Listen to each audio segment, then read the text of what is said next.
Cordial saludo, estudiantes de grado 11. En este momento nos vamos a disponer a hablar sobre la nomenclatura de ésteres que hace parte de los grupos de la química orgánica que tenemos propuestos desde las clases presenciales.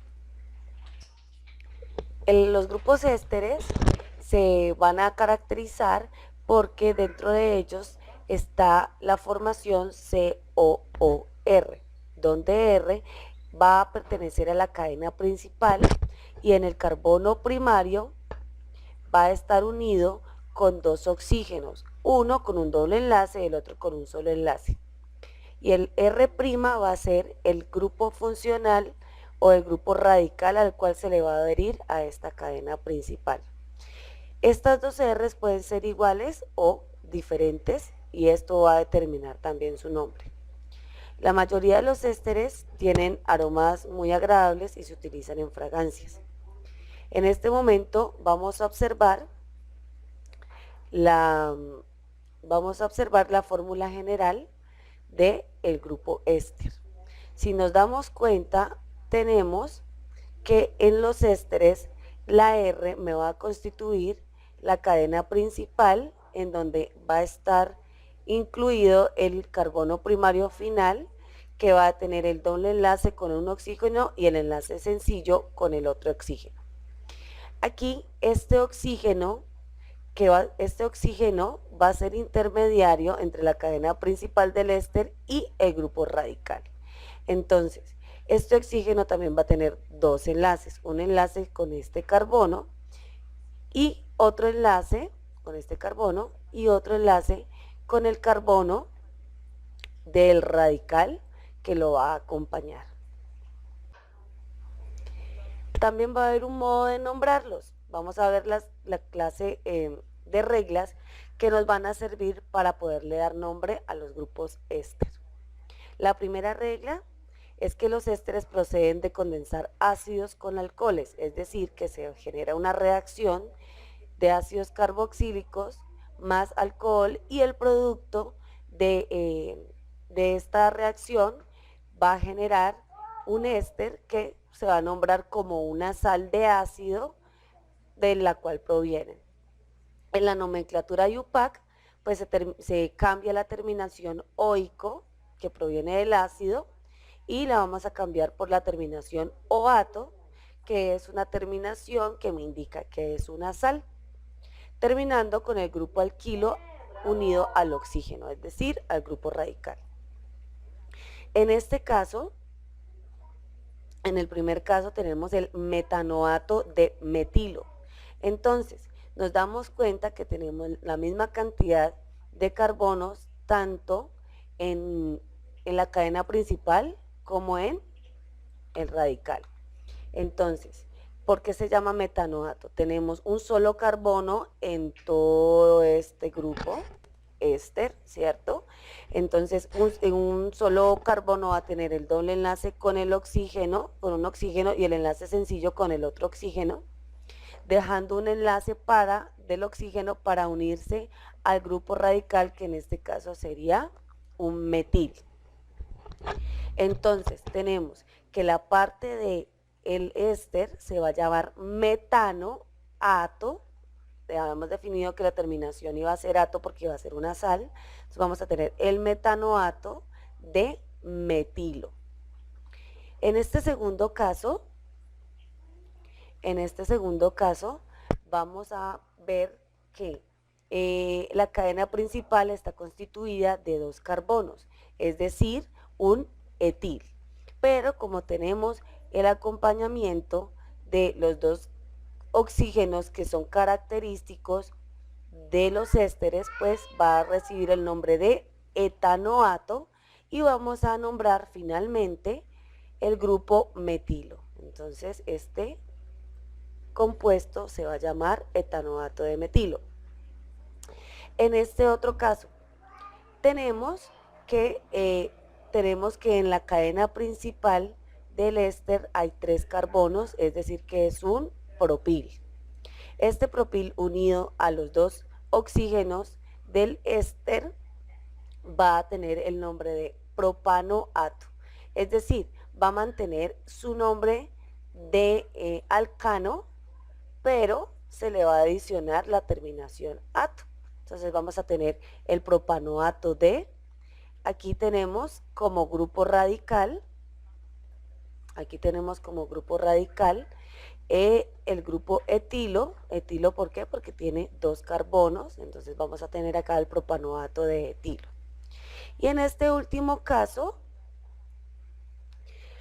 vamos a contar cuántos carbonos tiene la cadena principal. Vamos a tener 1, 2, 3, 4. 4 y finalmente vamos a tener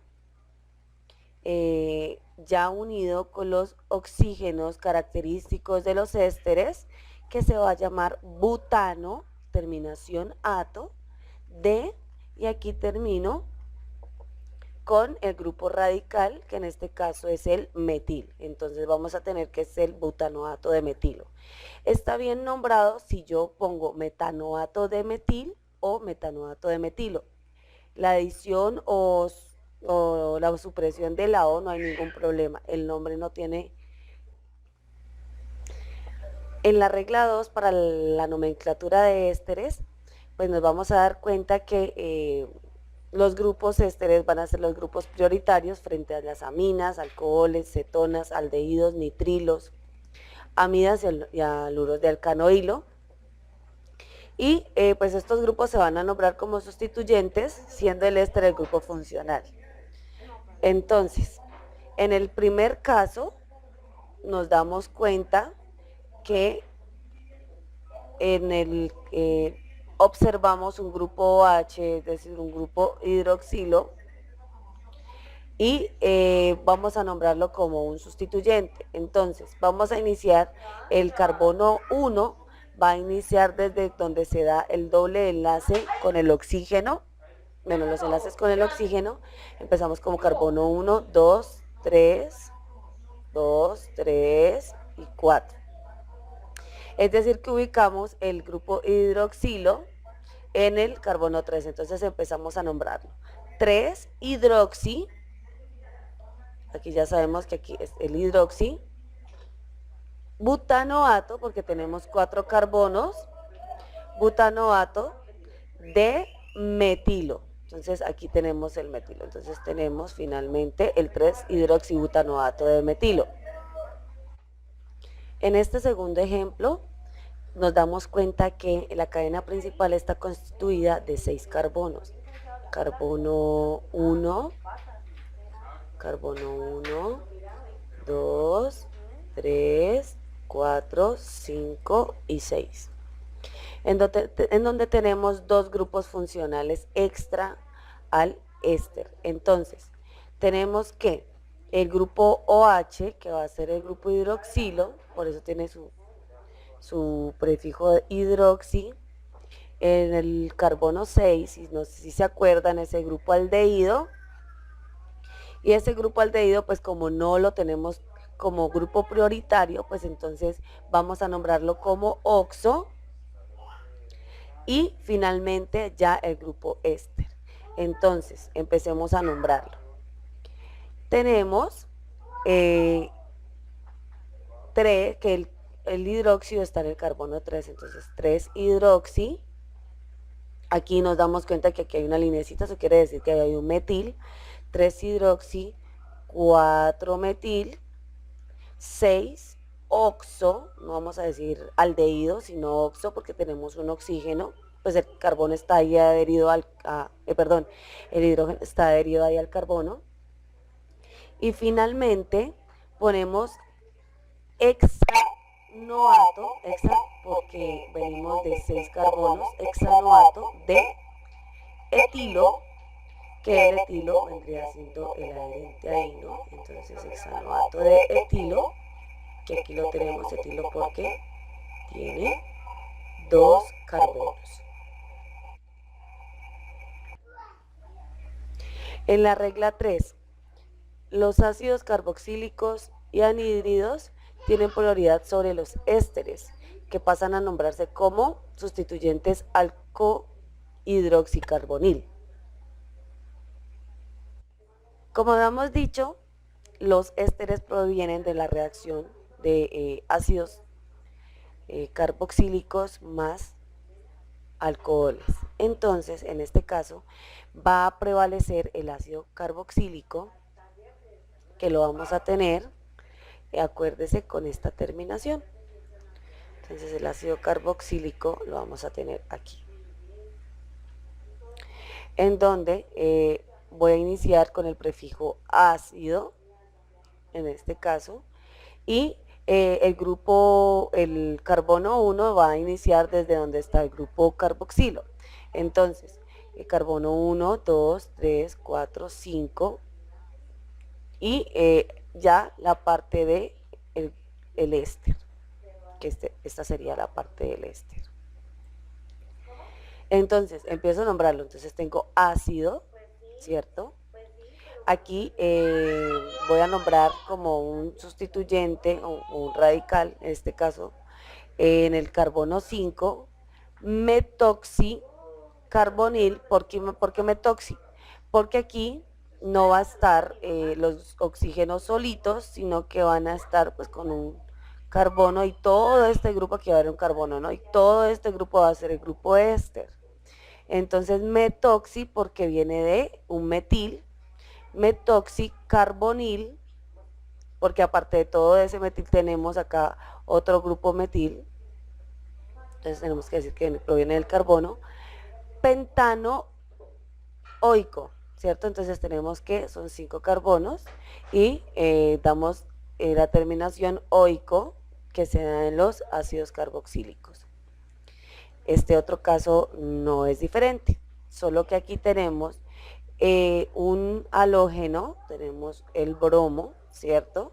Tenemos finalmente acá el ácido carboxílico, la parte del ácido carboxílico, y acá tenemos la parte del éster.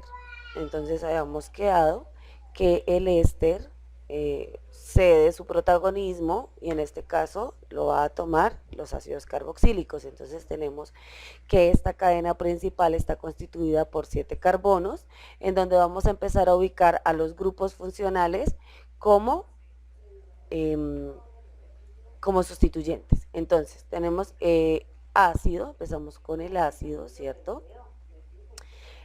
Ubicamos el bromo que está en el carbono 5, ahí vamos directamente a el carbono 4, en donde tenemos el grupo éster, y aquí nos damos cuenta que tenemos que la unión que tenemos aquí, tenemos 1, 2, tenemos un etil, y aquí vamos a tomar todo este grupo de acá como el éster, ¿no? Y este habíamos quedado nosotros anteriormente que este iba a ser como el radical, pero en este caso lo tomamos como principal. Tenemos el etil, ¿cierto? Este grupito solito que acabé de encerrar, va a ser el grupo carbonil, por eso se llama carbonil, porque solo está ese carbono con los oxígenos, ahí no podemos decir que hay un metano, no. Solo va a ser ese grupo carbonil, y finalmente terminamos con el heptano, aquí de los 7 carbonos, o ico, que proviene del ácido carboxílico. Continuando con las reglas de nomenclatura para nombrar los ésteres, pues tenemos la cuarta, que cuando el grupo éster va unido a un ciclo, se nombra el ciclo como cadena principal y se emplea la terminación carboxilato de alquilo para nombrar el éster. Entonces tenemos como cadena principal, en el primer ejemplo, vamos a tener a este grupo que es un aromático que va a ser el benceno, ¿cierto? Entonces tenemos aquí el benceno como cadena principal y el grupo carboxilato que va a ser, el grupo carboxilato pues va a ser que me va a determinar el éster. Entonces tengo el grupo carboxilato de finalmente metilo que viene haciendo como el radical del grupo éster. Lo mismo sucede en el siguiente grupo, que tenemos ya no un benceno, sino un ciclohexano. Ya van las mugres. empezamos a nombrarlo. El carbono 1 pues va a ser donde vamos a tener el grupo funcional más grande, que en este caso es el éster, ¿cierto? Y vamos a ubicar ahora el resto a de YouTube los para que le den me gusta. radicales que tenemos en este. Voy a subir mis clases a YouTube. En este caso vamos a nombrar el 4 bromo. Yo voy a subir mis aquí clases sí lo están haciendo de forma alfabética. Entonces tenemos el 4 bromo, abrirles 3 pues metil, y finalizamos con el carbono 1, que es ciclohexano. Tenemos el ciclohexano, nombramos el grupo carboxilato, que es el grupo éster, y finalizamos de etilo, que es el radical que tenemos junto al éster. Ay, saluda al tío. Ay, no, y se le tira y lo abraza para que la cargue. Sin vergüenza.